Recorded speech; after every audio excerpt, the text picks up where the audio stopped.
Hello, नमस्कार, आदाब, सत श्री अकाल और अस्सलाम वालेकुम। मैं हूं मोहम्मद अहमद काज़मी, लेकर आया हूं ग्लोबल न्यूज़, जिसमें हम आपको दिन भर की ख़ास खबरें आप तक पहुंचाते रहते हैं।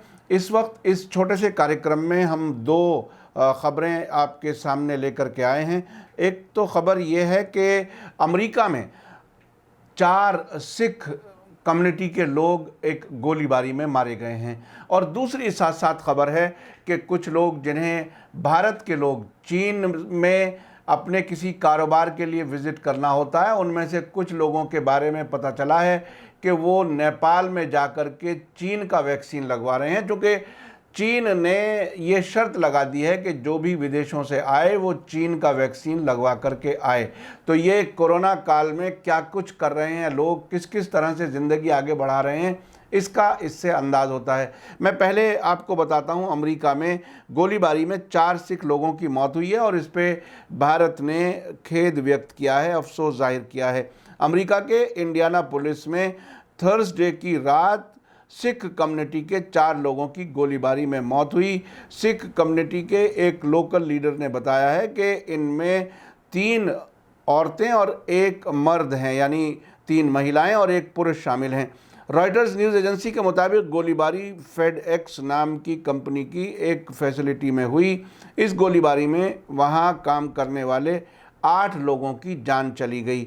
ये बहुत ही बड़ी खबर है। और यहाँ कितने लोग, वहाँ पर सिख लोग बहुत रहते हैं। इस फैसिलिटी के बारे में ये बताया गया कि यहाँ कुछ जो रिटायर हो चुके लोग होते हैं और जो अच्छी अंग्रेज़ी भी नहीं बोल पाते, उनको भी वहाँ नौकरी मिल जाती है। खुद को सिख कम्युनिटी का लोकल लीडर बताते हुए गुरविंदर सिंह ने बताया है कि 8 में से 4 लोग सिख कम्युनिटी के हैं। उन्होंने कहा कि एयरपोर्ट के पास बना FedEx operation centre Sikh community के उन उम्रदराज लोगों को नौकरियां देने के लिए जाना जाता है जो बहुत अच्छी अंग्रेज़ी नहीं बोल पाते।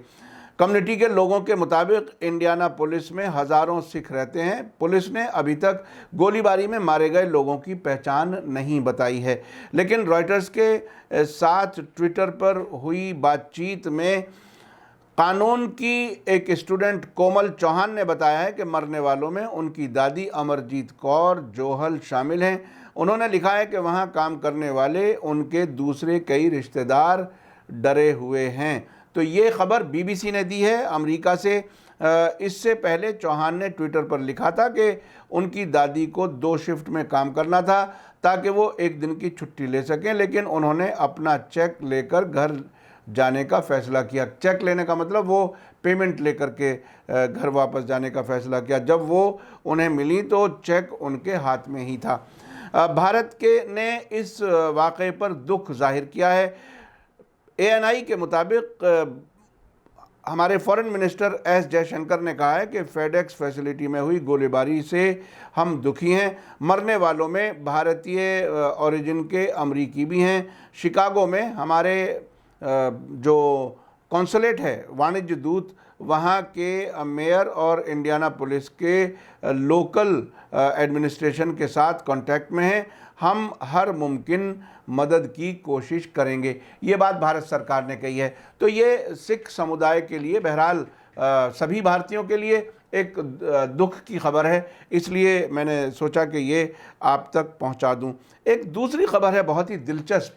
उसमें बताया गया है कि कोरोना की वैक्सीन लगवाने कुछ भारतीय लोग नेपाल पहुंच रहे हैं। इसी हफ्ते बुधवार को यानी वेडनेसडे को नेपाल की राजधानी काठमांडू में टेकू अस्पताल के कुछ काम करने वाले उस वक्त ताज्जुब में पड़ गए जब उन्होंने कोविड वैक्सीन लगवाने आने वाले कुछ लोगों के पास बड़े बड़े सूटकेस देखे। हॉस्पिटल का जो स्टाफ था उसके मुताबिक जब उन लोगों से आइडेंटिटी कार्ड, पहचान पत्र दिखाने को कहा गया तो इन लोगों में भारतीय पासपोर्ट इन्होंने दिखाया। हॉस्पिटल के डायरेक्टर सागर राज भंडारी ने बीबीसी नेपाली को बताया कि इन लोगों से हमें पता चला कि कोविड वैक्सीन का इस तरह से भी इस्तेमाल हो रहा है। ये एक तरह से वैक्सीन का गलत इस्तेमाल करने जैसा मामला था। हमने इन लोगों को कहा कि आपको वैक्सीन नहीं दे सकते, तो वे झगड़ा करने पर उतारू हो गए।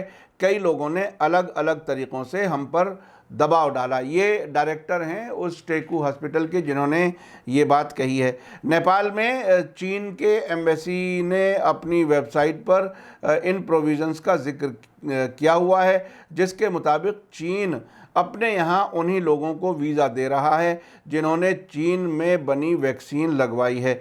नेपाली ऑफिशियल्स को इस बात का डाउट है, संदेह है कि चीन की कंपनियों के साथ कारोबार करने वाले भारतीय कारोबारी वीज़ा हासिल करने के लिए नेपाल में आकर चीन में बनी वैक्सीन लगवाना चाहते हैं। ये बहुत ही ख़ास बात है। अब ये इनको वैक्सीन के लिए नेपाल जाना और वहाँ के बाद चीन जाना एक तरह से एक काम भी बढ़ गया है और कारोबार बहरहाल वो लोग करना चाहते हैं। हालांकि भारत के कोविशील्ड और कोवैक्सीन भारत में बन रही हैं। इसके अलावा रूसी वैक्सीन स्पुतनिक वी को भी इमरजेंसी सिचुएशन में इस्तेमाल की इजाज़त दे दी गई है। बावजूद इसके भारत में सभी के लिए वैक्सीन अभी अवेलेबल नहीं है। ये खबर है।